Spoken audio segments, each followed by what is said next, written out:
Ladies and gentlemen, welcome to episode 2 of Cars and the People Who Drive Them. Excited. That's DC, DK, Let's not set up. DD. Let's do it. All right. Dirk DeSouza and the Carsmenskii himself. Lots to talk about this time. Lots of things happening in the car world. Buddy, since the last time we had this up, first of all, thank you all for an absolutely wonderful increase in following and views that we got on the 2 topics that we touched upon, the Golf R and the Corolla GR. There was some controversy around the 2 of them, and I just want to let you guys know that it was an actual client of mine that did that, and subsequently after that, 3 other clients that we have in our fold did the same thing. They bought the Golf R. They took the recommendations of the Corolla, the FL5 Civic, and the Golf R, and they actually ended up with the Golf R. 2 of them have passed the cars on to their children, I guess, and one just keeps it as a commuter car. So it did work well. So thank you for that, and thank you for elevating that and letting us know what where we were right, where we were wrong, and how our opinions differed. Well, we're telling true stories after all. We're not making things up. There's nothing made up here. It's all factual. Obviously, I can't share the names, but it's all factual. So today, a very interesting week or a couple of months, I guess, has gone in the car business, in the car industry as a whole. I look at where we're going, David, and I shake my head. Right. And I shake my head because you're off that younger crowd. You're off that generation that's got their finger on the pulse that has to have 3, 4, 5 screens available to them. I don't know how you guys do that, man. I don't know how you work like that. I am an analog guy. I love the experience of driving a car. I don't want everything electronically controlled. And it's funny how the worlds tend to collide. Had a fantastic, shout out to SIA Motorsports, had a fantastic track day at SIA where we went up and we had a very eclectic mix of old cars, high performance cars, new cars, and we had them all on the tracks, and it was strange to see how all the driver focused people were wheeling E30 M3s, E46 M3s. There was there was a Lotus Elise there. There was an Exige as well. And those were the cars that, when it came to driver feel, that everybody was after. Couple of GT3s, absolutely phenomenal. Full chat down the straightaway to hear that engine, oh my God. But electronic power steering, electronic boosted brakes, like all of that stuff was coming in there, and the actual drivers had problems with it.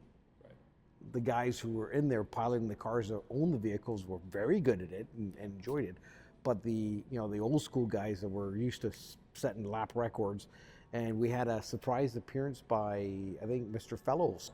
Oh, okay. Came out and he said, "Well, I'm going to wheel one of these things," and he wheeled one. They were in a Vette or Camaro or anything? No, he actually wheeled one of the guys that had the GT3. Took that out, and he came back and said, "What an absolute missile! Loved the car. It was fantastic, but." He had these misgivings. It was the new one. It was 992, yeah, 992.2. And he says, the brakes, he couldn't get the proper feel on it, the steering wheel. It was good, but he didn't know exactly where his front wheels were. Right. And this is a guy that set, I think, a track record of 118 or something like that. That would be ridiculous of that. Or I think it was 121 in a Corvette that had air conditioning, leather seats, Apple CarPlay, and Android Auto, man. Like, that is just, and that's the thing. Like, you sit back and you look at these old school guys that really know what they're doing, right? And you look at the new machinery that's coming out. And it's not that I shake my head.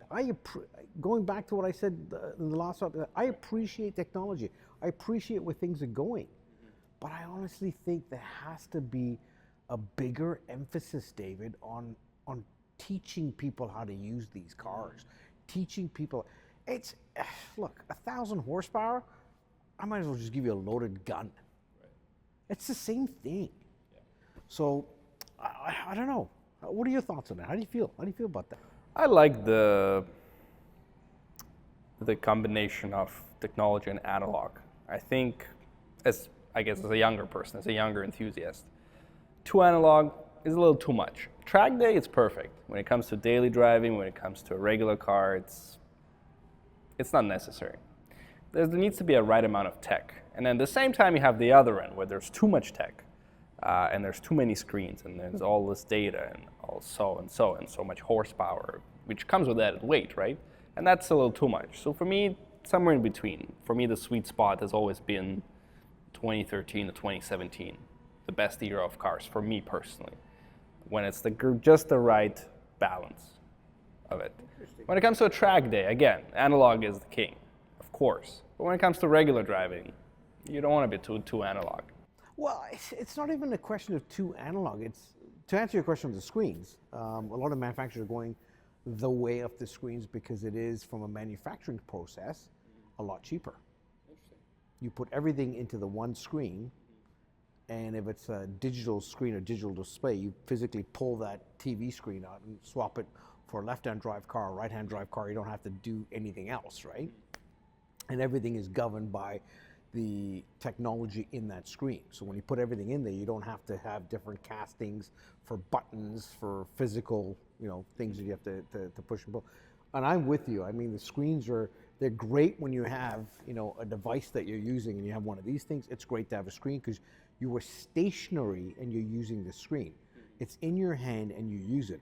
I don't know how adept you are driving or being in a car and using this thing. It's not that easy. Now you add into the fact that you've got to concentrate on doing other things and use the screen. It's not really intuitive. That being said, I mean, the Golf 8R and the 8.5R got a lot of flack when it first came out for having the screens and the haptic buttons on the steering wheel. And I will say that the steering wheel buttons on my Mark 8, so my 2023 20th anniversary edition Golf R, I didn't like because they were soft. Well, I don't know if soft, but they're not calibrated well. And as a result, I did have an instance where, on a couple of enthusiastic corners, I would either put the steering wheel heating on, or, and this is worse, my drive modes, because the R button's right on your left palm right here, and the heated seat was on this side. So a couple of times I did push that. Now in the 8.5R, I guess they couldn't take away the haptic buttons because of the physical R button on the car. The GTI, they've actually gone away from that, and they've put the old Mark 7-ish type steering wheel in it because it doesn't have that performance mode button on the steering wheel, right? You can physically... And they walked away from haptic buttons too. But the Golf, because it's got the physical R button, they couldn't take that, the Golf R, they couldn't take that away. But they have recalibrated, happy to say, had a track day with it, didn't activate the steering wheel heater once, or change my drive modes. Wow. Well, the drive modes is a big one, right? Because in the track, you're in the corner. You don't want to be changing modes. Yeah. Although I did get the car get very, very mad at me when I had to turn off the forward collision sensor because I actually figured out how to exit out of 5 well. So I was cresting. Things are going off. Well, I was cresting at about, I'm guesstimating, I don't know, top end of 5th gear. So you're probably doing in excess of 125, 130 miles an hour. For us in Canada, it's probably about 217, 220 kilometers out, 225. And there's a white wall on the left-hand side going into turn 8. Well, if I position the car on the left-hand side of the track, the car got very mad at me. Forward collision, right?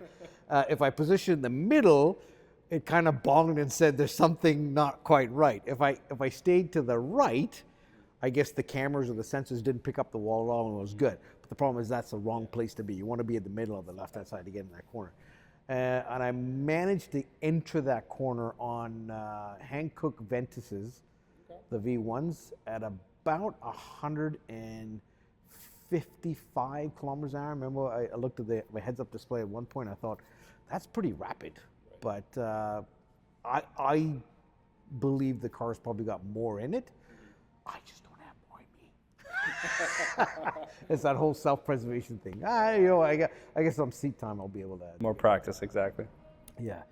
And we had an interesting conversation with all the guys. Obviously, car guys get together, and You know, they had the old BMW camp where I can tune the car, but I had a couple of G90 or the new G80, the new G80 M3. Yeah, he's a bit of a moving chicane. But anyways, so he was out there as well. I'm going to get the car tuned up and do this and do that. And he was spouting all kinds of horsepower numbers. I'm thinking, I'm not so sure that is the answer, because you got 500 ponies. I've got 300, and I'm going just as fast as you. So I think the answer to making any car go really fast when you need it to go fast is brakes and suspension. Yeah, and the weight. I think if you were to get proper springs, proper dampers, proper toe in, toe out, and your camber angles and negative camber angles, you could hustle a car really, really fast around that track.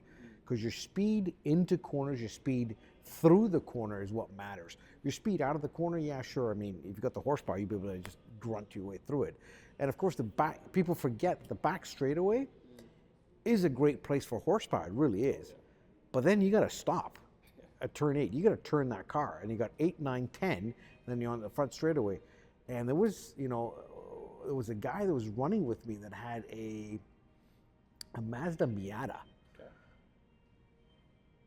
What the hell is that thing going to do on the back straightaway? Maybe if he was lucky 100 miles an hour, I have no idea. But I got to tell you, as soon as we got to 8, 9, 10, and we're on that front straight, he was on me like a wet towel. Could not shake him. And coming into, I guess, 1, right? For me, I got to hop on the brakes. There's a little dip that's now developed at turn 1 where it didn't upset the Golf, but it upset enough that I would have to be careful at that point. He was almost, you could see daylight under his front wheel. He was putting it right. Well, plus 5.6. 5.6 is also. 5.6, yeah. It's 5. So I've actually 5A, 5B, 5C is what I call it. So 5 is really one corner, right? And then you got 6 coming out. One of the instructors actually got me to turn really late. So keep the car straight through A. Go into A, B, and C. Keep the car fairly straight, and then turn it sharply so that you're really facing the straightaway, and that gives you such a great run to the top of the straightaway when you get to the bridge. And I was braking before the bridge or at the bridge. They actually got me to brake after the bridge, which you really got to have a set of nads on you to brake after the bridge, but it's a lot more fun. Like 8 becomes a really happy corner. Right. So good times. The FL5, obviously great car, and there were a couple of guys out there with FL5s, and it moves around a lot. Like just being behind the car and watching the way the car would move. The Golf definitely gives you that confidence. They had one Corolla GR, great car. I mean, loved it, but unfortunately he wasn't running in my class, so I didn't really get to spend a lot of time in that, or watching or run with him, but he was out at the track having a good time. Tons of BMWs, tons of Porsches. The car that really impressed me, but the conversation, and maybe, our viewers will definitely pipe in and let us know, was the GT4. Okay. There was 4 of them out there, and they all said the same thing. Okay. Fantastic car, absolutely wonderful machine to drive, yet you never get the sense that the car was built to its potential. Well, we know that Porsche. I understand. They tuned it, yeah. But that's got to be a really tough pill for somebody to swallow when they buy that car. In a way, but there is the RS, right? And that supposedly solved that problem. Apparently, there's a company, I think the guy was talking about it in the UK, that obviously costs you a boatload of money because you got to haul out the engine. So they pull it out and they take the cam off the GT4 motor, because apparently it's the same or very similar engine. Still got the Metzger pistons and the block and everything else. But there's a couple of lobes on the back or something on the back of the cam that they actually blocked off on the GT4, and they open it up on the GT3. And I guess that gives you the extra mid-range or top end that you need. That makes a big difference, when you're in those high-speed corners. Incredible to sit and think that a car, and I would imagine that when you move the center of gravity much closer to the middle of the car, that car should rotate very well. I've never driven one, but I would imagine, people that have or yeah, I've driven it, but I haven't been to the track, and I've been I mean, I extremely drove impressed. it was a 718 Spider, which is fairly close to the Cayman. Yeah. It was just a regular Spider. Right. No, Boxster. Sorry. Oh, not, Boxster. No, not a Spider. Not a sorry, Spider. Just a regular Boxster. Okay. And it was very agile, like very agile, and its propensity to rotate was really good. So I would imagine the Cayman probably just takes that one step further, and having the Metzger engine in it and the gearbox and whatever else just around for a car. And they had carbon ceramic brakes. And what a magical car! You know what? I think I'm gonna put that on my list. GT4 is proper. It's been heralded for a reason. Look, I love the GT3. I really do, but they're just stratospheric when it comes to the numbers. And the MSRP is here, and then you sell it for that. Even though the last generation, it's gotten closer because they've upped the price so much. They wanted to get in on the action. They're like, why are we selling it so cheap? And the resale market didn't go as far as the previous models just because they got closer to the top end. Now, let me pick your brain for a second because I'm actually kind of rusty here on that. Well, I'm not rusty. I don't know. The GT3 RS. Right. We're not talking about the Weissach or the Mante. Let's talk about just the GT3 RS. That's only available as a two-pedal, correct? RS, yes. So the RS, the Mante, and RS has always now. That's always been a two-pedal, right? Recently, yeah. Okay, so the ones that were up, they had two-pedal. They were two-pedal cars. Yeah. So the three-pedal is the Three? The Touring. Yeah, Touring. And do they have a regular GT3? Yep, they do. Because the GT4, you could get as a two-pedal or a three-pedal. But there's no I don't know if there's a difference in nomenclature of the car. Is it only the RS that's a two-pedal and the regular one's a three-pedal? I don't know. No, you can get the regular in both, and the RS only in PDK. And that PDK system on Porsche, that is a fantastic gearbox. You know, I thought that the Golf R had a really good box. I really did. I thought it was a fantastic gearbox. I loved it. I thought this is the cat's meow, basically, right? And then I drove. There was a Carrera 2, a 2021 Carrera 2 with about 40,000 kilometers on it. That gearbox was just snappy. Right. Oh my God, it was. And what I liked about it was you could manually shift it, but I guess they've put either a gyrometer or some kind of leveler in the car. So depending on how much brake pressure you put on the brake pedal, it actually either drops down a cog or two cogs, so you're ready for the exit in the corner when you're in automatic mode. Like you're not even physically pushing the paddles or turning the paddle. And I actually found the car more intuitive to be driven that way than me physically driving the car. I mean, me physically driving the car, I mean, it was a C2. So it did step out a couple of times. I mean, when you step out, you can hold it in that gear. But when you're in automatic mode, I think your mind automatically goes, okay, your mind goes, the car is going to do what it's going to do. I have to concentrate on making sure it does what I want it to do. And as a result, I think your driving experience or your driving technique changes. When you're physically manually shifting, quote unquote, manually shifting the car, you know you've asked it to be in third gear. You're going to hold third gear until that tachometer hits 7.5 grand, and then you're going to push it to the next one. But when it's in the automated mode, put it that way, when it's selecting the gears, you don't know where it's going to shift. Right, but it does it in a very smart way. It does it in a better way than, so I guess, well, these new 911s now are turbocharged, correct? Yeah. So it's just, I guess the turbo turns the turbo up to 11, and everything else, I guess, is a 9 or 10 or whatever it is, right? I didn't feel the car laggy. There was no boost issues. It actually felt almost NA. I mean, there were certain times that you knew in a corner, there's no way a normally aspirated car, unless you're spinning it to where you need to spin it, would have that torque and that grunt to come out. So you knew there was a turbo there. But it was never laggy. I never felt that there was lag in that car. It's very nicely done. It's magic. Porsche is the class of the field when it comes to engineering for a reason, man. They do it right. They really do. But I got to tell you, there was a Lamborghini Huracán there. Okay. I didn't drive that car, but just getting into it versus getting out of the Porsche and getting into the Lamborghini, you realize that the Lamborghini is just designed to make you feel like a 9-year-old kid, man. Like, it's just, everything about it is to excess. I cannot imagine what that car must be like on a racetrack in normal trim. I have no idea. But I'm not sure that's its territory. I don't know if it likes being there. On the big track, yeah. Yeah, Ferrari probably, yeah, because the Ferrari's got the DNA there. But Lambo, it never sounded, or it never, we had it lapping. It was lapping in my class as well, and it just never looked like it was happy. It was quick, but it just didn't look like it was happy.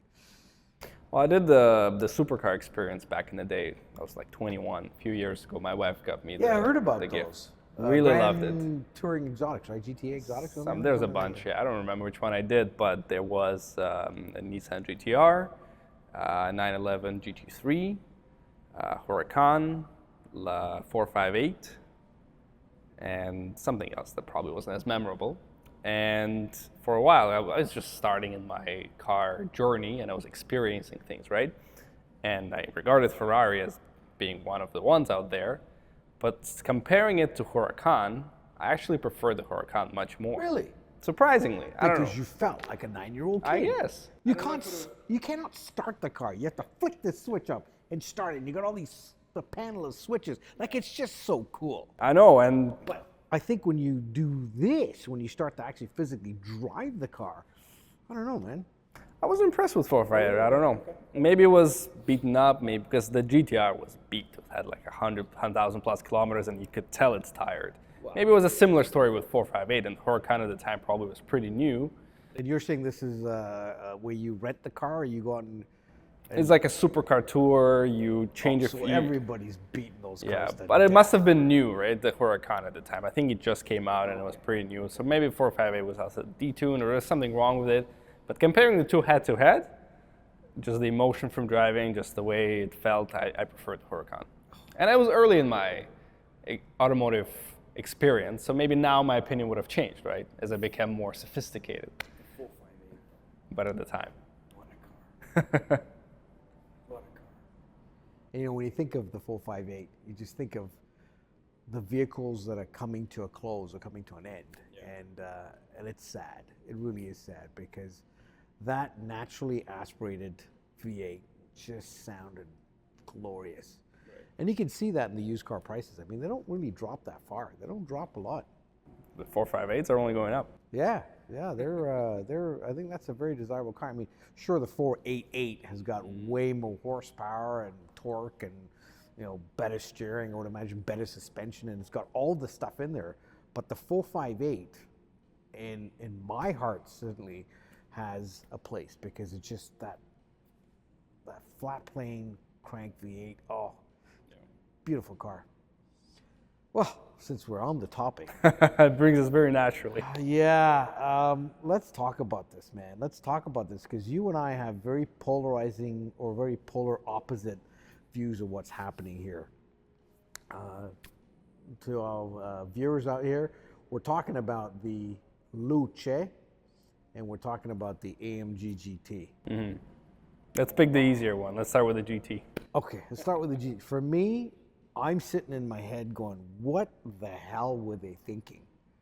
And in David's mind, he says that they're actually hit the nail on the head. I'm not saying they hit the nail on the head.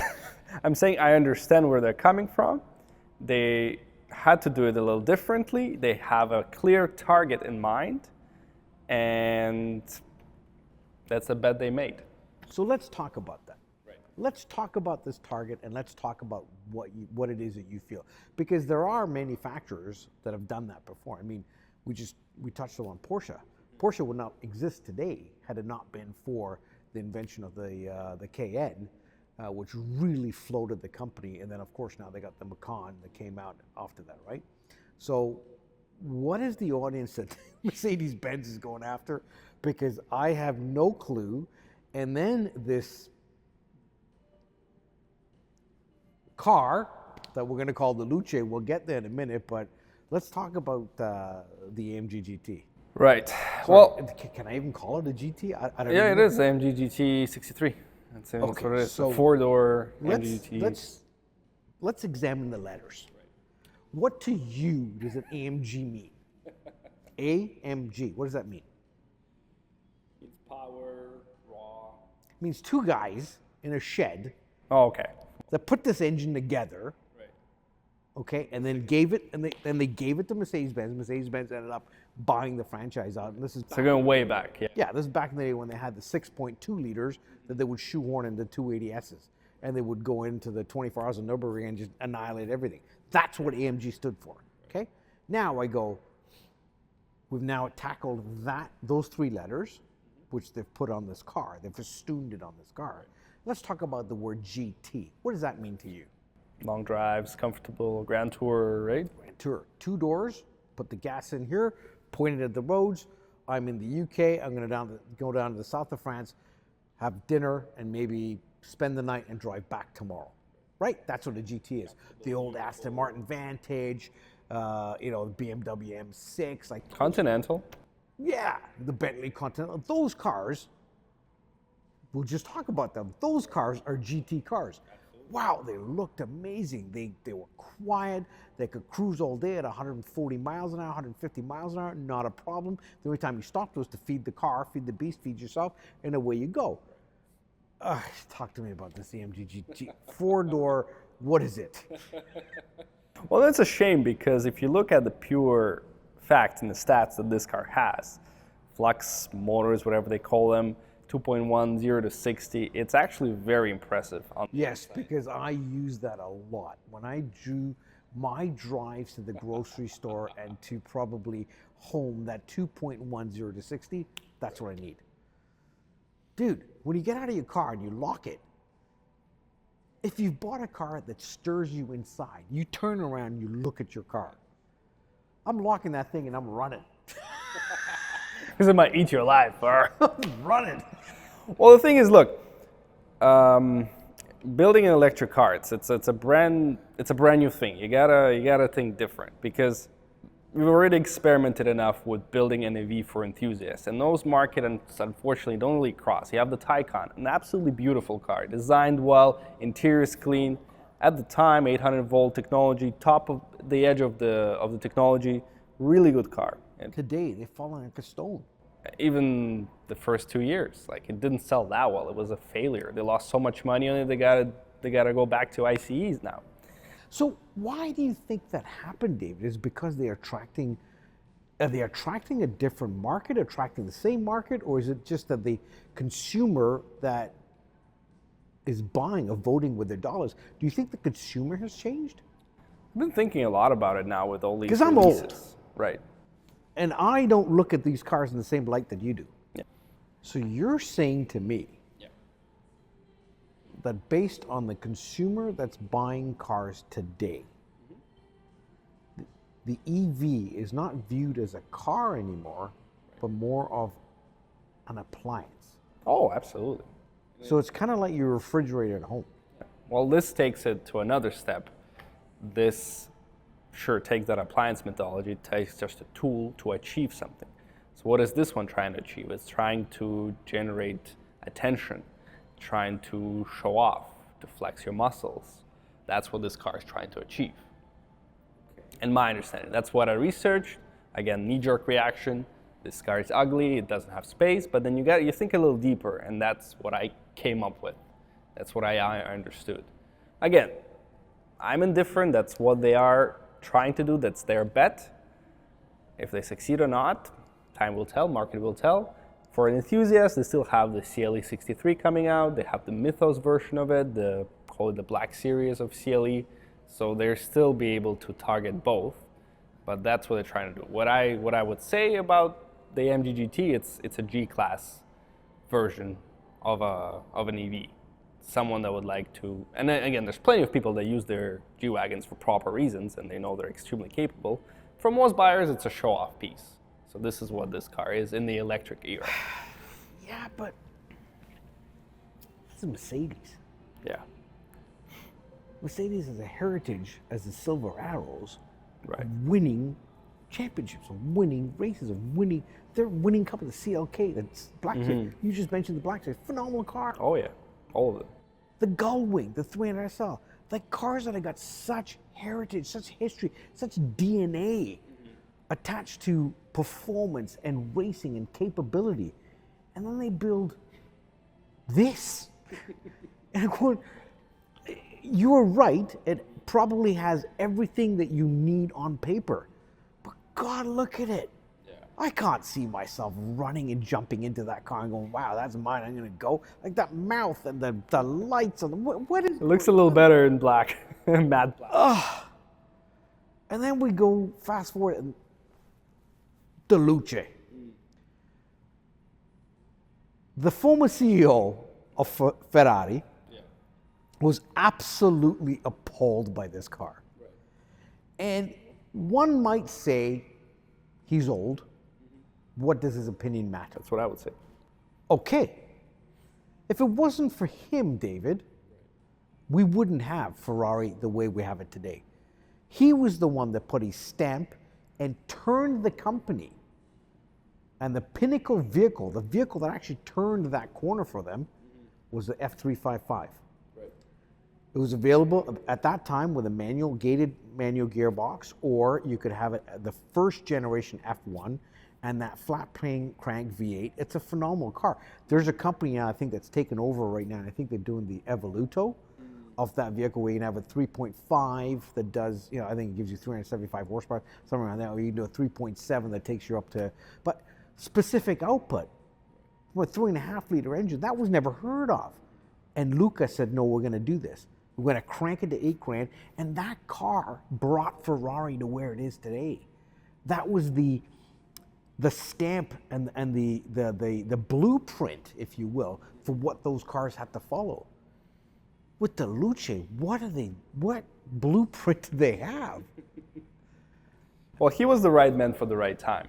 Okay, fair enough. He judged it absolutely right, and he was the perfect man for the time. Is he the right man, or is his opinions matter as much today? Not necessarily. The culture has changed, the tastes have changed, and everything's different. A similar example would be Howard Schultz from Starbucks. I've studied him a little bit. He turned around Starbucks, made it what it is basically, stepped aside, the company started falling. He came back recently, it was like 2019 or 2020, didn't do much. He tried to inject the same ideas, didn't really do anything. And same thing could have been with him. The old SEO that saved the company back in the day might not necessarily work today because the world is different, the culture is different. I actually prefer, to be honest, the Luce to the AMG GT, to Jaguar Type 1. I think they've done a proper launch for what they could have, from the options they could have taken. Once they've started designing EV, they're already doomed. That's it. Ferrari and EV, it's a very tough proposition to swallow. And a similar thing would have been with the SUV when they did the Purosangue, but now look at that. They're one of the top sellers for them. They were able to move. In Ferrari's words, we'll never make an SUV. You cannot call that an SUV. Right. Well, it's a Ferrari utility vehicle. Exactly. It's an FUV. You cannot call it an SUV. Ferrari will get upset. They don't like this, okay? Well, again, look, that's how they moved the production of Ferrari to 14,000 cars per year. Someone in my comment section mentioned, oh, how are they going to sell 1,000 Luces if they're only selling 3,500 cars per year? I'm like, well, you got to update your stats. They're making 14,000 cars right now. So for them, selling 1,000 Luces is not that much. However, back to the Luce launch and everything. So once they've decided to make an EV, that's it. And they analyzed the market. They're smart. We think they're stupid, but they're smart. They do. No. I'm not criticizing the ethos behind it. I mean, obviously they had to go somewhere. Right. But I don't know. Park an SF90, park the 12 Cilindri, park any one of those cars right next to the Luce. I go, do you see the resemblance? 12 Cilindri actually from the front looks fairly. It's more Daytona-esque. Or sorry, Daytona was like the American where they came up with the car, the 365. I mean, that's where that came from. But the Luce? So I think they've actually. Examine the word Luce. What light?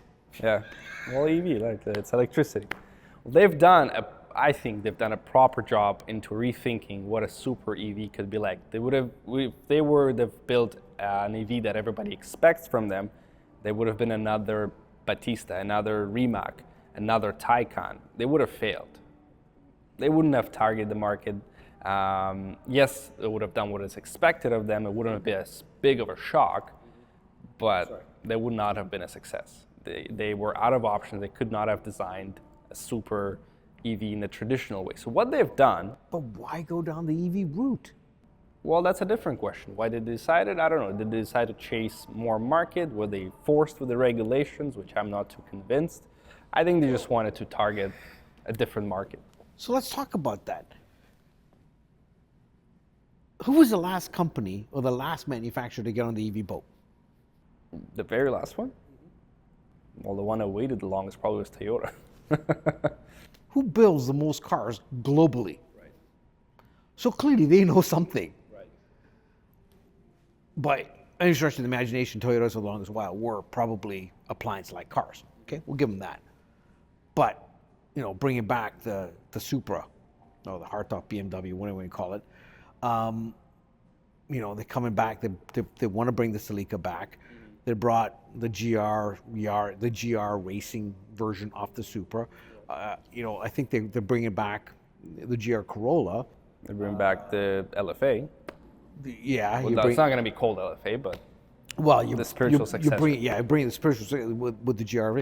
So they've gone that route. They've had that technology. If you think about it, the hybrid technology, since 1993. Right. They would be the best people out there to understand batteries, the battery technology, charging, and the integration. But yet they're the last ones to go EV. And if everybody else has had, to your point, failures on the EV, with the exception of Tesla, who were the first to market and disrupted everything, obviously we don't have Chinese EVs here, but I've been told and I've seen that their EV game is really good. Oh yeah, best. But why would, again, if your forte is building super race cars, why would you go down that path? I think it comes to the fact that they're a public company that's driven to maximize profits, as the traditional economics would say, for the shareholders. Okay, so let's examine that statement. If they were forced to do this, that means Porsche were forced to do the same thing. Right. How successful was the Taycan? Which is exactly why they didn't go the route of Taycan. Listen, if I were a billionaire, I'll be honest, I would have bought Luce. I see the appeal in it. It's not the prettiest car. It's an EV, but it's interesting. It's interesting by being different, by being boring, in a way. We want your comments, because I want to know what you all think of the AMG GT and the Luce. So I would have bought one. I actually quite like the idea of it. I like that it's different, and it's exactly what you would expect from a quality product. It is a quality product at the end of the day. With the physical buttons, with the way it is designed, with hiring Johnny Ive and his love from firm, it's a great user experience. It's exactly what Ferrari could be in terms of performance and the quality materials and customizations. They could have done better on the outside design. I agree with that. But it is what it is. And it's the first project from Ferrari in the EV game. I heard there's going to be more. Yeah, maybe that will be more like Taycan. Oh no. And because of that, it's not guaranteed that it will follow the traditional EV depreciation and stuff. If they were to build a performance car, it would have depreciated, because again, the Chinese in 2 weeks would have come up with something better. So they knew they couldn't compete with that. It's going to be outdated in a month. This way, they've created, they call it, I think, a time capsule or something, where it's just an art project, a design experience, and I kind of understand it. And at the same time, yes, we're all saying, oh, Ferrari brand is done, what are they doing? But this is an EV. This is This is separate from the rest of the cars, and that's the whole point. So I'm with Luca. I'm with Luca. Well, let's hear your point. Hopefully they take the horse, Questo Cavallino, they take it off the car. Put a dunk here. Take it off the car, and I don't know, use something else, but don't put the Cavallino on. Well, they could have used Dino nameplate for it, but then they wouldn't have sold it for $640,000 US. Well, you can't use a Dino plate for him because that's his son, right? And father too. Mind you, that power plant was created a lot of. That power plant, I think, was one of the most successful ones out there. It created the first all-purpose built rally car. The Lancia Stratos was out of the Dino V6. So do you think it diminishes the value of Ferrari because they came up with this product? Because that's what a lot of people are saying. Look, did you see the stock? It went up again. Did you see it today? I didn't see it today, but when they launched the it's Luce, back up. it just took a nosedive. Yeah, because they saw the reaction from the enthusiasts, and then they came to their senses. The stock is back up, same level as it was. But the verdict is not out the jury's not out until the sales numbers are in. I've already read they sold out the 2027 allocations to their VIP customers. Who is buying this car? Well, there's a portion of Ferrari customers that want to be in good graces with Ferraris. They're playing that game for sure. So 100, 200, 300 of those will go to those. Yeah, but the 12 trillion when they first came out, they weren't selling too many of those, man. It's not pretty. It's not pretty enough. Because once they separated from Pininfarina, that's the design language they started using, and it's unfortunately not the greatest. So yeah, I think it's going to be successful. I would have bought one. If I had the money for it, like if I had the yacht and a $3 million watch and all of those. David, you're talking about this car like it's a 288 GTO or an F40 or an F50. That's a car you buy because that's a car you keep. That is a piece of art. That is art. There's different art. This is it's an appliance. 10 million Pollock or the stuff that looks like toddler just threw up on a piece of paper. It's still art. I get the design language because the guys that were building it designed these things. I get that. It feels nice. It's an appliance. It's a phone. This does not invoke passion in me. Yeah, no, it's not. But it is art. But the name Ferrari, Lamborghini, you're supposed to have feelings towards this. I look at the Luce and, dude, man, I'm running. When the iPhone came out, everybody hated it too. Like, oh, where's my buttons? And look at us now. Yeah, you know, I actually kind of, I was never 6 and 1/2 dozen the other. I don't think I have an issue with it. I was a BlackBerry kid before. I had tons of BlackBerries. And they came up with a little, I think it was a marble or something on the top of the BlackBerry. It was cool. And then they came out with the phone.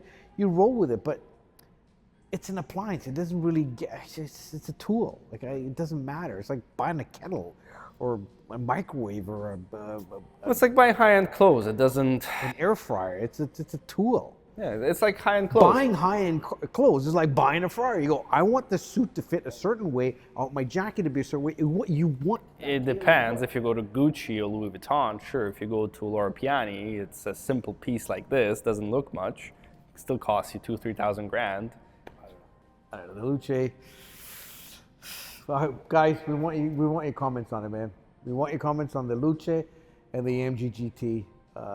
So in the EV game, the car that you didn't mention that I actually absolutely adore, but apparently they have some really big problems with them, is the e-tron GT, the Taycan sibling. Well, yeah, another case of making a proper EV and it's not succeeding.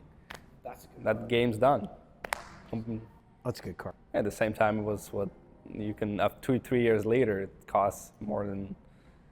It lost more than half. You bought it for $200,000. Now it's like $80,000. People like us can buy them. Exactly. Beautiful car, absolutely. The exact EV that you would want, but again, it looks fantastic. Market-wise, it's not a success. So looking at these cars, I think that's my point. Market-wise, they're not a success. So you've got all this data of all these cars that have attempted. We were the first ones that started this game, the luxury EV game, with the I-Pace. I'll leave it at that. but the I-Pace is what we started with. And you've got all this data. Since 2019, you've had this data. And you still go down that path? What compels somebody to do that? That's the big question. They thought there will be something different. But in terms of the high-end EV game, you have the Type 01, the Jag. You have the Cadillac Celestiq. You have the AMG GT now. Is there something I'm missing? In the high-end? Well, you have the hypercars. We got the rematch. But it's a game that's lost. So Ferrari's just trying to do something different. Let them. They need to sell like what, 1,000 for it to be a success? 1,000 cars is very doable. Well, when they look like that, I'm not sure, buddy. Well, the Bugatti was, I think the Veyron, when it first came out, VW lost, I think, on every single one of them they built. Even though they were selling them for like one point something. Just the R&D in that car was. Well, same with the LFA. Yeah. They knew they were going to lose. And see, cars like that you can understand. As an enthusiast, as a car. Yeah, it elevated the whole brand. Exactly. That's your halo. That's where you're at. That V10 they shoehorned there, they collaborated with Yamaha to do. It's one of the most amazing sounding V10s in my entire. I don't think history will ever build a car that sounds better than that, or they'll ever get to that point. But yeah, I can understand losing money on a car like that because it becomes desirable. It's collectible. Somebody's gonna, no matter what, the Carrera GT, the LFA, that people lust after these cars. The 288 GTO, the F40, the F50. Well, the F40 I think is more desirable. The F50 was a nice car, but the F40 just garnered more. Do you hear what Lewis Hamilton wants to do? No. He actually wants to build, and Ferrari's theoretically contemplating this, a car from like an F40 for himself. Oh, interesting. Well, I think he commissioned the Pagani. Oh no, not a Pagani. Yeah, Pagani is on. He has his on. Yeah, he's got. But he wants an F40. But he wants to build an F44. Oh, okay. That's smart. Well, because it's going to be an F40 Ferrari, but he wants it with all the modern, some of the old. So it's going to be an eclectic mix of analog versus, electric. I'd love to see that. Yeah, I'm dying to see it. Like, I'm Beautiful car. When I heard about that, I was like, you go for it, man. One of the most 7-time world champions, 7-time titles. You go for it. You go get it. Of course, you should have had 8, but then we'll just leave that at that. Yeah. We over that. Yeah. So yeah, in that game, Ferrari I think has a chance, a potential, to do something better, to be a success for once, and only Ferrari could have done it. Only a brand like Ferrari is capable of rethinking this game. And is it though? I mean, there's a lot of brands that we've lost over the years that you don't even think about. One of the names that comes to mind is, I believe, it's André Citroën. The first gentleman to be so far ahead of his time built a front-wheel drive car, which everybody shunned upon back then, in 1930 or 35, somewhere around there, like the Citroën Traction Avant. I mean, then the hydro-pneumatic suspension, we all use that today. And that was his design. But to his fault, he was chasing perfection and spent hundreds of thousands of dollars chasing perfection as opposed to mass-producing car. When you say Ferrari's going to change the game, do they need to? They already got the game. Yeah. That's the question I ask. Right. Mercedes-Benz, super successful company.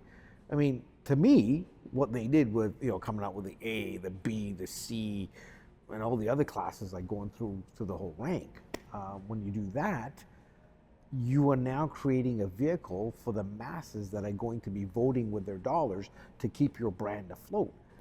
This AMG GT, buddy, it cannot be a volume car. It can't be something that people are going to lust after and buy. It's a one-off. Okay. Yeah, the Cybertruck. Hot for 1 year, dead out. Cybertruck. Like, we've got people coming in trying to trade them in. Nobody wants them. I didn't want them, man. No. Like, we call Tesla back and go, do you want your truck back? Because Well, that's the hype. That's what they're doing. They're trying to change the hype. Not what Ferrari is though. Ferrari's in a different game. But the AMG GT specifically, that's the hype. 1 year it's hot, then it's dead. Nobody cares about it. So they're trying to go the iPhone route. But at the same time, again, I've been really thinking about it these days. I think the car culture is changing and the car makers are not catering to enthusiasts anymore. Enthusiasts are always going to complain that the old days were better and whatnot. We're very loud, but I think we're a minority after all. And we're not always voting with our wallets. Otherwise, we'd all be driving, I don't know, manual wagons. But we're a very loud minority, and I think automakers are a little tired of catering to us, and I think they're just building it for the masses. What jumps to mind is the new C-Class. Again, the first one, the first nail in the coffin that came out, and everybody's like, oh my God, what is this? But I've actually seen research that it's only the enthusiasts that prefer the old design to the new. And I don't know how that's the case, but that's what they've come up with. If you ask a regular mass market person which one they prefer the new one, the one that everybody hates in the car world. So manufacturers are just maybe tired, maybe with the EV game, it's something completely else out there.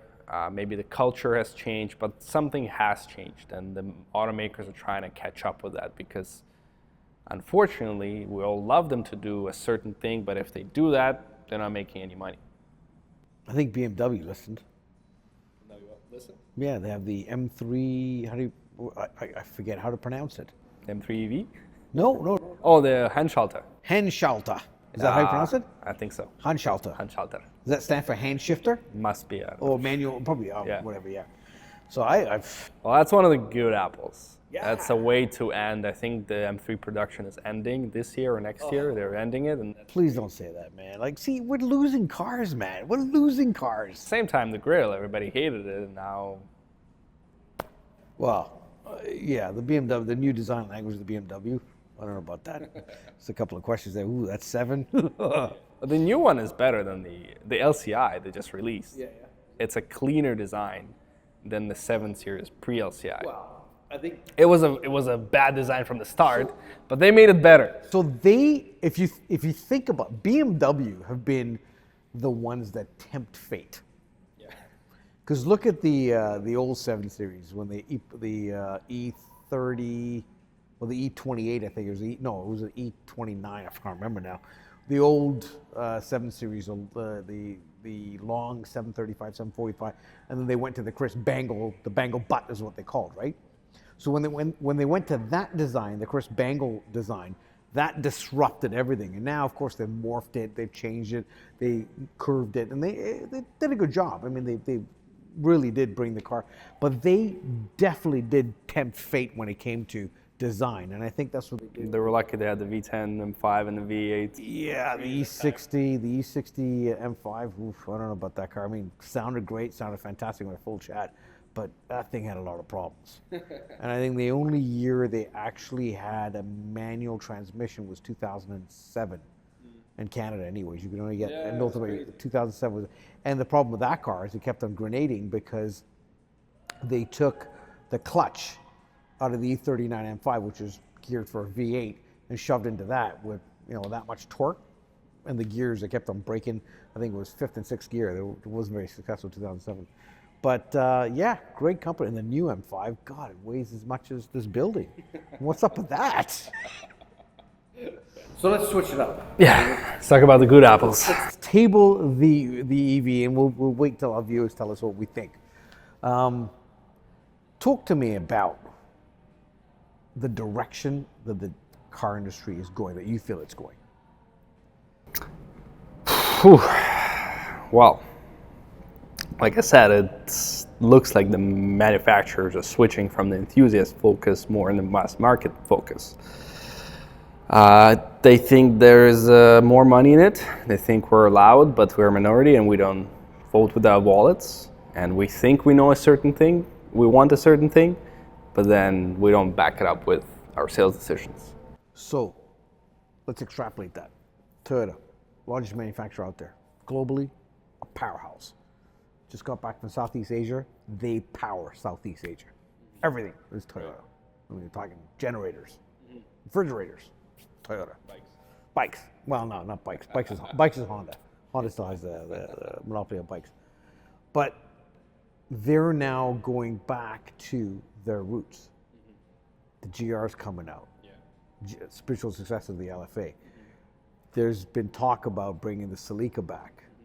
There's been talk about bringing the Mr. 2, or rather the MR2 back, right? Do you know I didn't realize they actually made a Group 4 or Group B rally car of that? I never knew that. The old MR2. Yeah, apparently it was supposed to be a weapon. Anyway, they're talking about bringing that back.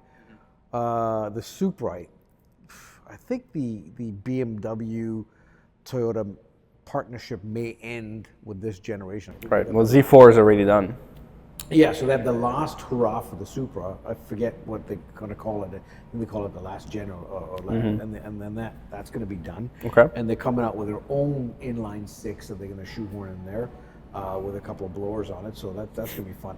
So you got the larger manufacturer going back to the enthusiast, Right. going back to the halo cars. I don't think the manufacturers are tired. I think they've had to somehow have some kind of reset button that they had. BMW has learned that we can't go down this EV road because everybody's losing money. Audi have had the same thing. Porsche's had the same thing. And I think they're going back to some of the really the RS6 wagon, the new the RS5, I think it is, right? Yeah, RS5, but that's the smaller version, is that? Yeah, the RS6 I think is going to die, and the RS5 is going to come out. Great car, phenomenal car, but that's catered for enthusiasts. It truly is catered. So when we sit back, they're not thinking about us. I think they are, but I think they're using a different flavor to bring these cars back because they're really there's a lot of technology in the M5. Oh my God, the thing's just got trunkfuls of tech in the car. And I think we should, or other manufacturers should, play to their strengths. If you're good at doing this thing, do it. Right. Like this whole, and that's why the AMG GT and the Luce just don't make sense. They just don't, because you've got two manufacturers, two powerhouses that do one thing really well, and yet you've gone astray. Audi's got the RS, the RS down pat, like the Range Sport. I think they do it in the 3. Ooh, the RS3 is going to die. That car's going. That car's going. I think this is the last year for it too. Damn, we're losing cars. They're actually, I've read recently with the introduction of the Q9, they are becoming, they're stopping designing a global car. So Q9, it's going to be North American only. It's not going to come to Europe. So they're looking at each segment of the world separately. So perhaps there's place for RS3 in Europe and in some Asian markets, but definitely not in North America. So there's potential in that. Because I know in North America, I think the RS3 only came out as a limousine. Yeah. So a sedan, basically, right? Lotus. Right. Lotus tried the EV thing. Didn't work out too well. No. And now they're... Okay, so part of the CAFE standards, or part of the CAFE rating, the corporate emission, fuel, economy, whatever the thing is. Okay. Do you have to physically have an EV in your lineup? There's something to do with the overall lineup, and there's a fine for every pound of whatever emitted versus not emitted with the EV. So you don't have to have it. I think the way it is, it's more expensive for the manufacturers. That's the explanation. That is the explanation as to why they have to build these cars. I don't think Ferrari had to, though. We can call it whatever we want to call it. That's the explanation. Why would you stray outside your comfort zone to build what it is? And then you got a company like Toyota that's had hybrids for so long, so their footprint is probably a lot less than us. Big V8s and 6s or whatever else. So they physically didn't have to jump on the EV bandwagon, if what you're saying is correct. You know what? Let's research that, and for our next episode, let's talk about the CAFE ratings, because I could, for the longest while, could not understand how the American icon, Ford, built the Mustang, which stood for one thing and one thing only. Big V8 in the front. Maybe they had a 6, maybe they had a 4, but it was usually a big V8 in the front, power out the back, smoke tires, let's go. And then they came out with the Mustang E, which I couldn't quite understand. But now I think, when you think about it, it's probably because of the cafe rating. Right. So Well, it's stricter in Europe. Is it? It is much stricter in Europe. But they still have diesels in Europe. They're efficient. Are they? Yeah. Well, that's why they're in North America. Well, you have the Rams with the big V8s. You have No, but you don't have any passenger cars in North America diesel period. Like it's no, 2000. Was it 2020? 2020, I think, was the last year for it. no, sorry, I mean on the electrification. Oh, they have diesel electrics in No. I mean that's why North America, the North American companies like Ram, are not rushing to the electric as Well, much. they've got that Dodge? Dodge thing. Well, they right? recently made it, yeah. The Challenger, yeah, Challenger, right? Don't know. How's that doing? Not good. I mean, that's. we talk about something iconic. You take Dom Toretto's car out of Fast and the Furious and you electrify it. Ooh, that's tough. Put an old Dodge logo in it too, the Herzog. Well, yeah. Like, what's up with that? That's a bold move. And are they selling? I don't even know. Anything that's not Well, the Tesla. Cadillac Lyriq's not doing very well. No. Or anything that's not Tesla or Chinese is not selling. Really? Eh? Wow. Well, maybe like the Ioniq is actually doing pretty good because their products are, well, for what they are, they're pretty good. The Ioniq 5 and 6. The Hyundai and bike, yeah. Yeah, and the EV6, they had the Hyundai? No, Kia EV6. Which is the one that looks like a? I don't know. It's just one. It's like that. The Ioniq 6, I think. Is it the 6? Yeah, like And a it's not a 911 almost. No. In a bad way. It's not a very attractive car. Funny enough, I was driving with my father-in-law who doesn't know much about cars. He's like, "Is that a 911? Is that a Porsche?" I'm like, "I'll call that." They got the Ioniq 5, which is the hatchback. Yeah. And I remember there was a Hyundai rep actually that came in when we were at the R Club, and she brought one of those, the N package out there. Well, was that a ball of fun? It was just an absolute missile. I love that thing. Well, that's what AMG GT did. They took the revs, the engine sound, Yeah, but that's the thing. It was a lot of fun. for that price. After about a week of driving that car, it's still a car. Now you have to ask yourself, what more does it have to offer? Is it a one-trick pony where, I get it, flick it in this mode and I've got all this nonsense to deal with? But it's not an actual car. Like a Porsche, be it from 1974, 1984, 1994, 2004, 2024, it's still a Porsche 911. Or it still invokes that feeling of joy, that feeling. I've driven EVs, man. I just cannot get my head wrapped around. And don't get me wrong, they're fantastic. They really are. Instant torque. I don't have to go to a gas station. There's a lot of arguments for an EV. There's hardly any maintenance in the car where you plug it in and away you go. But it's just, I don't know, my Miele fridge at home is the same, my stove. It's just, I can't, you know what I mean? There's part of it. There's place for it in the world, same as there's place for highly catered enthusiast cars like the GMA 250 or whatever else Gordon Murray is coming up with. There's place for everything. It's just finding the customer. The world has created itself around the car. Yeah. In North Think America, about it. at least. Everything we do is car oriented, especially in North America. Yeah. In Europe, you're slightly different, but in North America, it's the car. I go to a drive-through to get my Starbucks or my whatever it is, because parking it and walking it. If you go to the bank, you got drive-through television. I can never quite understand why they had Braille keypads on a drive-through television, but that's another story. Right. I think it's the EV is. And I think I said this to you the last time when we chatted in episode 1. I think the EV is a answer. I cannot believe that it is the answer. Right.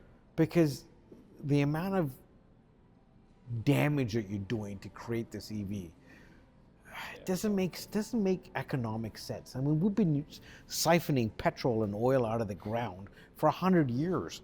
If it was that bad, we would have imploded by now. I'm having trouble with the concept. I really am. I'm happy as a consumer we are pushing back on it. We've had strong boundaries where the countries came in and said, okay, by 2030, by 2035, we're phasing out the combustion engine. And I don't think it's happening. Who was the brain surgeon who thought that was a good idea? But it's great that we're pushing back on that. We're not okay with it. And even the companies now, they're scaling down their plans. It's awesome. I think it's a great thing, and we will see how it goes. We'll see how long we can last. I don't think we're going to last forever. However, we are pushing back on those dates. We're pushing back, but David, we're losing some good cars. We're losing some good brands, man. At the same time, look, you know what the car I was thinking about these days? The Blackwing, the Cadillac dealers right there, the Blackwings. Incredible cars. Never driven one. They're so good. They're just an enthusiast car. They have a proper amount of power, proper amount of tech, manual gearbox, rear-wheel drive, all-wheel drive option. There's the CTS4 and CTS5 Blackwing. Manual gearbox. Is that really a good thing to have these days? But they're not selling well. So what's up with that? A great car on paper, but not selling. Well, hold on a second. Let's put a pin in that for a second. Cadillac as a whole has never sold a performance envelope. Never. Because they had the CTS-V back in the day. They had the XLR. They had great cars. Yeah. I mean, Christ, they were the first ones to come up with a V16, I believe. Interesting. I think they did. They had a V16. The first one, multi-cylinder shutoff. The first ones to come up with that. The North Star V8. That all kinds of. Cadillac is never. When you think of the word Cadillac, I don't think of that. I think of. Look at Escalade, comfy, cushion. Put my golf clubs in the back, go and play a couple of rounds. I don't think of, I can't, they've used that word and that name in motorsport, like they went out in the 24-hour series. Yeah, they're in F1 now. Now they're in F1. I can't, the word Cadillac, I can't. For me, it's a little different. I came around to it. And the reason why I can't is the reason why the Blackwing doesn't sell. It probably is a very good car. I mean, I think Throttle House, Thomas and James did a phenomenal number on that car. They said it was probably one of the best cars out there that they'd driven. Yeah. But to your point, it's not selling. Yeah. What are your options in that price bracket? The BMW M3, the Mercedes-Benz AMG. C class, I think. The 63, the four-cylinder, it's not an option. No, but that's what you're up against, right? And maybe bigger brands, bigger nameplates. Yeah, I wouldn't say. So here's the thing: I wouldn't say bigger brands or bigger nameplates, but brands that specialize in doing what they do best. They have a reputation for it. They have a reputation for building a performance car. They have a reputation for building a sports sedan. Cadillac doesn't have that. Cadillac's got the Escalade. They've got the big, long. Like when I think Cadillac, to me, the quintessential Cadillac was in the 50s, man. When you had the long fins, the chrome, that's a Cadillac. And you're not racing around any corners in that. You're just driving. Boy, you know what it reminds you of? You know what that Cadillac reminds you of? The Mercedes-Benz Pagoda. The Pagoda is such a beautiful car. If I had one today, I would love to own a Pagoda. It's just, I'm pretty sure that the maintenance cost alone would be,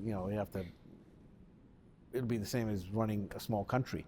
Right. That and the 600 Pullman Special, I mean, those cars just for maintenance would be incredible. But that car, when you get in, I mean, Colin Powell had one.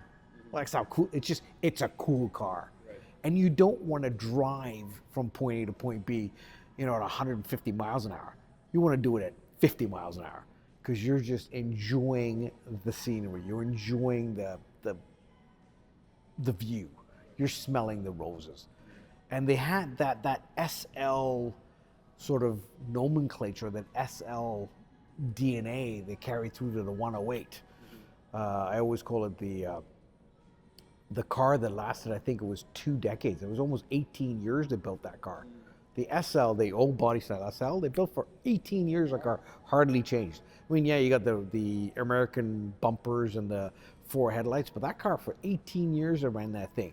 And they had a 300 SL, they had a 320, they didn't have 320, they had 300, 350, 450, and the 560. Right. And that thing just, phenomenal car.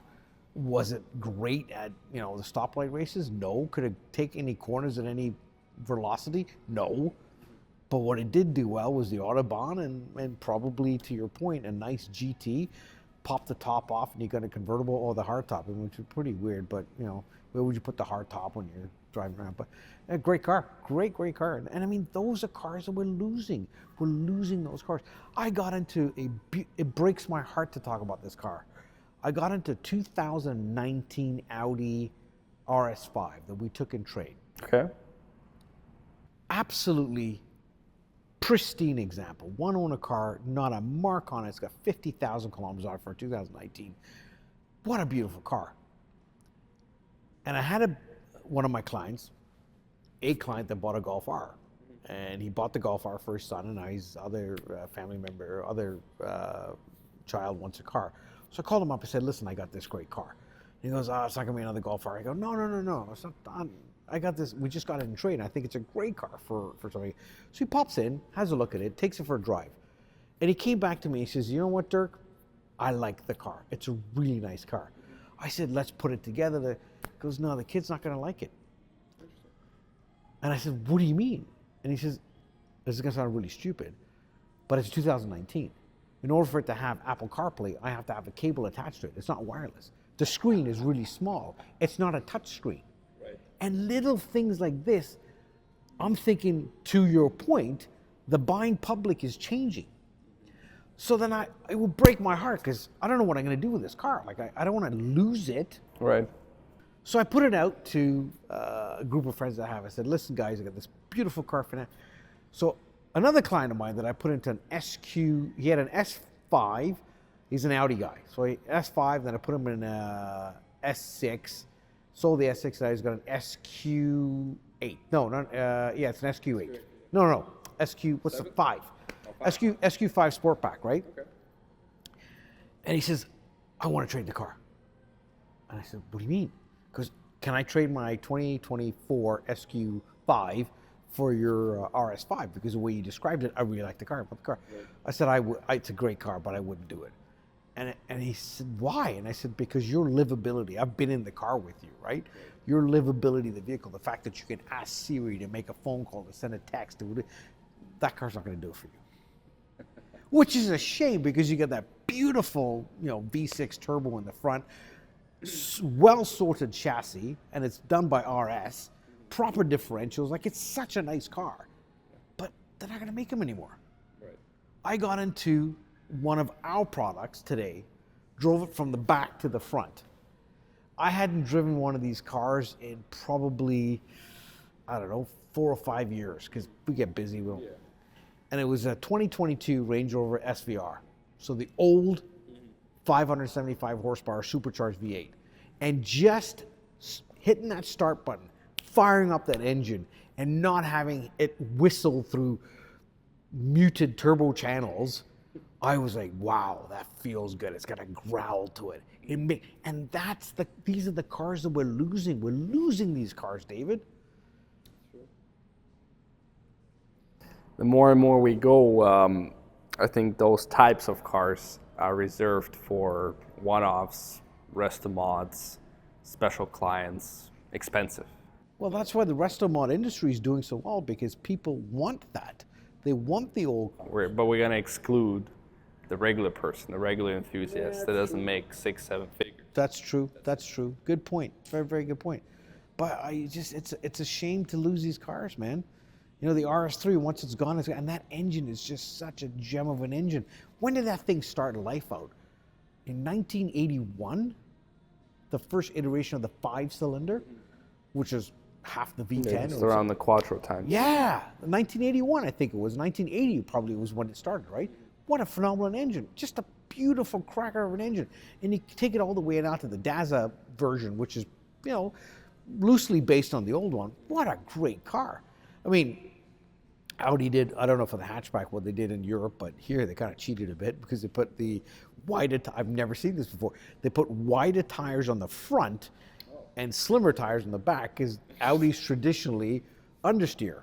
Right. So by using that tire, the Audi steer, exactly. Well, you've got one, so you know, right? So by using the more grippy tires in the front, you get the front to grip more and the back to rotate more. Plus you got that trick magnet differential that we have in the Golf R, that I have in the Golf R, sorry, that's got the worm gear and the clutch attachment, makes the car really cool to drive. But I don't know what they did, the hatchbacks in Europe, I don't know if they did the same thing, but that car's going. Yeah. And that DeSouza 5-cylinder engine is going to die. That is such a good engine. The sound, I love that sound of that car. I was hoping to the gods that they would put that into the 2027, as I'm pretty sure a lot of people out there are, put it into the 27 Golf R. Take my money, but you know, oh, you probably would fit. I mean, they did it in the well, they did the TT RS. The TT is basically the Golf R, right? Yeah. That's a car we lost. TT, we lost that car. What a beautiful car. I mean, the first one's kind of had that, we won't talk about too much, the aero problem, Yeah. where I think it was 175 kilometers an hour was a wing upside down. It's basically great lift, and away you go, right? But that Beautiful car, nevertheless. Oh, it's a beautiful car. And so, do you actually know the story of that car? So I forget what TT stands for, technology something. Okay. So they came out with that car, and it was just a breakthrough based on the Golf, right? And we're going to build a sports car, and they've done it before because they did it with a car called the Volkswagen Commandeer. Volkswagen did it, right? And they did it again with the Volkswagen Scirocco. And of course, the Scirocco's successor, the Corrado, 6 and 1/2 dozen the other, because I think they messed around too much with the engines, and the actual DNA was missing. They should have kept it as a really, really quick 4-cylinder with the supercharged, or made it a VR6. Having the two engines just didn't work, right? And then Volkswagen, or the Volkswagen Group, decided to do it again, but they said, well, we're going to go after a wealthier customer, so we can't call it a Volkswagen, we're going to call it the Audi, which is basically the Golf. It was on that Golf platform they built the TT, and they went further. And the first TTs were fine until they started selling them in Europe. And then when they had the guys on the Autobahns just take off and end up in a field somewhere, that's when they had a problem. So they recalled all of them, and they retrofitted those cars with a rear decklet spoiler to cut down the rear lift. But not only did they do that, but they also engineered an ESP system into the Audi to stop the cars from doing that. So that was a really big expense on Volkswagen. But what a great car. What a great car. Now we lost it. Now we lost that car. We're losing the Jaguar is going to die. You know, some of the brands. You asked me about my cufflinks today. The Alfa Romeo, the Quadrifoglio. Yeah. That's in its last iteration. What a great! Have you ever driven a Quadrifoglio? I think it's a 2.7 liter V6 with a turbo. Magic, absolute magic. If that car didn't have the depreciation that it's attached to, and some of the gremlins, the mechanical / electric gremlins, I wouldn't say mechanical so much, but electric gremlin, all day long, I wouldn't even think about a BMW M3, wouldn't even think about a Mercedes-Benz. That would be the car. It is just so, the Alfa was just such a cool car. And going through the years, the Alfa has always been that. I mean, they were the first Formula One car back in 1951. And now where's the brand? Where is it today? What has Stellantis done with Alfa? Dead. Fiat, dead. Dodge, you just told me, almost dead. Look, the most successful rally marque ever. Dead. Maserati on the way to Maserati. I don't know, Maserati. Wait. Let's talk about that for a second, okay? Let's talk about Maserati for a second. What did they actually have after the 50s / maybe into the 60s? Maserati in the 70s and 80s were absolutely brutal. Don't get me started on the biturbo. What the hell was that? An experiment in what? And then the Quattroporte, which was a great car. I mean, if you looked at the Quattroporte, the BMW 7 Series, the Porsche Panamera, and the Mercedes-Benz S-Class, and you all go, we're going to park them together. You knew that the banker would come out and get into the BMW or the Mercedes. Mm-hmm. You know that ultra successful engineer slash stock portfolio analyst, somebody that's really smart when I would get into the Panamera. But you looked at the Quattroporte and you knew the guy that would measure these guys would have these guys whacked was that guy. It was such a sinister car. I mean, those 4 holes on the side, like but I don't know if you ever drove one of the early iterations of a Quattro. I actually did. Okay. So I had a client of mine. This was way back when I wasn't with this brand. I was with BMW at the time. Went out and he had a X5 that he had bought, and he bought this Quattro Range. So I'm gonna bring it over and show you this Ferrari engine. Brought the car over. He had a V8. He started up, and what a just belter of an engine! Like, and that was just a phenomenal engine. I think that engine went into the Maserati Gran Turismo as well, the 2-door, and it went into the Gran Cabrio. It went into the 8C, the 8C Competizione Coupe, and the oh my God. See, this is depressing. The 8C, what happened to that? Anyways, so he brings the car over, and we listen to it. We're like, oh my God, this is fantastic. And you get in and you start to drive this car, and God, did it feel so good. The engine, every gear shift was there. It was like, oh wow. And then you get it onto the normal roads, and you start driving like a normal human being. And when you get into an Audi or a Land Rover or a BMW or a Mercedes-Benz, you get the impression that the whole laptop department showed up on Monday, and the boss said, today we're gonna do climate control. And everybody opened up their laptops, and they all had a rendering of a design of where the heated control button should go, where the defrost should go. Everybody did that, and they all got the engineering department together. They templated it, put it in a slab, and said, okay, that's your climate control. Tomorrow we're gonna do seats. So they come in tomorrow and they put buttons of where they want to put the day after that, you're gonna whatever. With the Maserati, you get the feeling that Antonio showed up after a bender on Monday morning. He goes, today we're gonna put in the power steering. The steering adjustment, put it over here. The power seats, put it over here. You know what I mean? The volume controls for the stereo, put it behind the steering wheel. And the channel selector, put it behind the steering wheel. So it never felt like a well put together car. You know, like your climate control, the air conditioning button was there, but the actual slider was here. You know, like stuff was not where it should be, right? But what a great car. What a great car to drive. But yeah, Maseratis, I don't know. Maserati didn't really have anything. The MC, was it the MC 20? The MC20 is a new one, right? Yeah. The MC12 was basically an Enzo in a tuxedo or whatever you want to call it. Good car. Really long tail. Did it need to have that tail versus the Enzo? I don't know. But same. Oh, something else. No, it's not me. That's got to be you. So let's end this up, Dirk. Yeah, so Maserati, they're dead. We're losing a lot of cars, David. We need to find a way to get the car culture back so we can have the voices that are loud and proud to keep these manufacturers building great cars. How do we do that? How do we do that? $1 billion question. We can't keep losing these cars, man. We can't keep losing them because we've lost some really, really nice cars. It's a question to ponder in the 3rd episode. I think that's going to be episode 3 of cars and the people who drive them. Thank you very much for sticking with us. Again, thank you for all the comments. Thank you for all the very, very, very valid input that you guys all have. We look forward to that. We look forward to using it in the next episode. We'll see you in episode 3. David, fantastic, man. Thank you. Thanks.